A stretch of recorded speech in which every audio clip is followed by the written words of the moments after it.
Okay, this lesson is for 13b, which is rectangular array, also known as rectangular pattern. As you can see, I've already drawn this little square, this half-inch square. Gives you the directions on where exactly to place that in the book. So make sure you go ahead and at least get to this stage right here, and then I'm going to go ahead and start with the pattern button. If you remember last time we were on circular, now we're on what's called linear, also known as rectangular. So now it's going to go in a rectangular pattern. I change it to linear.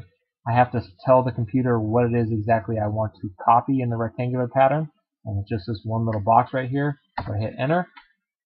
And then we have the vertical axis. How many up and down going are there? And as you can see in 13b, there are 4 going up and down.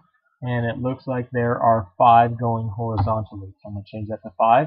It looks like the spacing, and this is important to understand here, the spacing for the vertical axis, it looks like is 1.5 from this corner right here to the bottom of the next one that goes up right there. So I'm going to go ahead and change that to 1.5. And then the horizontal axis, it looks like is 2, and that again is from this corner right here to the beginning of the next one over here. So it's important to understand how it spaces things so you understand that. A lot of people think it's from this corner to the very first corner, and that's not the case. It's always from the lower left corner to the lower left corner, and then from the lower left corner to the lower left corner going vertically as well. So make sure you understand that, and then it's fairly easy to figure it out. So I'm going to go ahead and hit preview, and that is what it looks like, and that to me looks exactly like what it looks like in the book, so I must have done it correctly. I'm going to go ahead and right click to accept the pattern, and I should be good to go. And basically from that, from 13a and 13b, you should be able to figure out all of the rest because they either use circular pattern or rectangular pattern, also known as linear pattern, and sometimes a combination of both.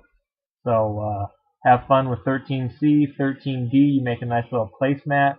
Make sure you use circular pattern to make the thing that looks kind of like a flower in 13D, and then use rectangular pattern to copy those all the way around.